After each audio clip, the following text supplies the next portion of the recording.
अस्सलाम वालेकुम एवरीबॉडी। उम्मीद है आप सब लोग बिल्कुल ठीक होंगे, खैरियत से होंगे। Today we shall discuss negative and interrogative of simple present. इससे पहले हमने सिंपल प्रेजेंट की कुछ मिसालें देखी थी और इसको डिस्कस किया था। तो आज हम इसका नेगेटिव और इंट्रोगेटिव देखते हैं। एग्जाम्पल्स के साथ हम इसको देखने की कोशिश करते हैं, समझने की कोशिश करते हैं। एक सेंटेंस है, ही स्पीक्स इंग्लिश। अब इसमें जो ही है ये सब्जेक्ट है और ये सारा प्रेडिकेट है, स्पीक इसमें वर्ब है और इंग्लिश इसमें ऑब्जेक्ट है। तो ये तो हो गया एक सिंपल यानी अफर्मेटिव हो गया। ही स्पीक्स इंग्लिश, वो इंग्लिश बोलता है। अब हमने इसका बनाना है नेगेटिव। तो चूंकि ही जो है ये थर्ड पर्सन सिंगुलर है और उसके साथ एस लगा हुआ है फर्स्ट फॉर्म के साथ, बेस फॉर्म के साथ, तो इसका नेगेटिव डज नॉट के साथ हो जाएगा। He does not speak English. और अगर आपने इनफॉर्मल बोलना है तो आप डज नॉट को डजंट कह देंगे। He doesn't speak English, he does not speak English. और इनफॉर्मल में ही डजंट स्पीक इंग्लिश। तो ये सब्जेक्ट है, सब्जेक्ट के बाद डज नॉट या डजंट आ जाएगा। और जब इंट्रोगेटिव बनाना है तो जो हेल्पिंग वर्ब है डज वो बाहर आ जाएगा। इसमें डज हेल्पिंग वर्ब है और नॉट जो है ये एडवर्ब है, स्पीक को मॉडिफाई कर रहा है वर्ब को। तो इंट्रोगेटिव बनाने के लिए does he speak English, intonation भी इसकी राइजिंग इन टोन है, यानी डज ही स्पीक इंग्लिश, क्या वो इंग्लिश बोलता है? Does he speak English. तो सब्जेक्ट से पहले डज आ जाएगा, सब्जेक्ट से पहले डज आ जाएगा। और अगर आपने नेगेटिव इंट्रोगेटिव बनाना है तो बनेगा does he not speak English या डजंट ही स्पीक इंग्लिश, यानी डज ही नॉट, इस तरह कर लें, does he not speak English, यानी पहले डज आ गया, फिर सब्जेक्ट आ गया, फिर नॉट एडवर्ब आ गया, फिर वर्ब आ गया, फिर ऑब्जेक्ट आ गया।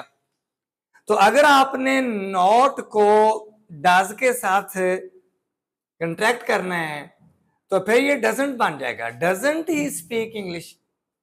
यानी अगर नॉट को आप बाहर लेकर आएंगे, डज के साथ जोड़ेंगे, इसको कंट्रैक्ट कर देंगे, तो फिर ये डजंट बन जाएगा, डजंट ही स्पीक इंग्लिश।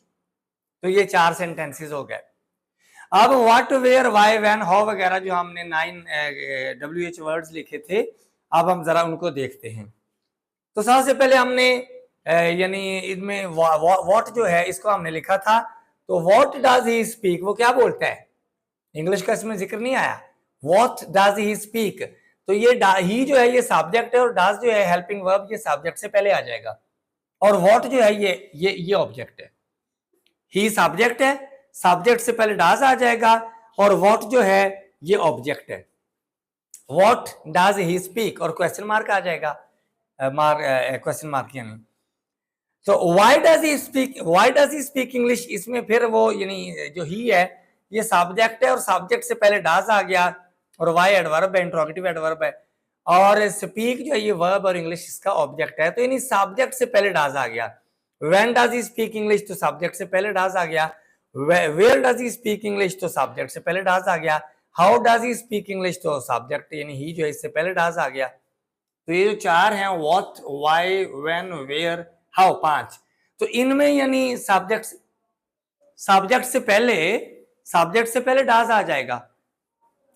अब हु स्पीक्स इंग्लिश, ये जो सेंटेंस है हु स्पीक्स इंग्लिश, तो इसमें जाहिर है स्पीक वर्ब है और हु सब्जेक्ट है।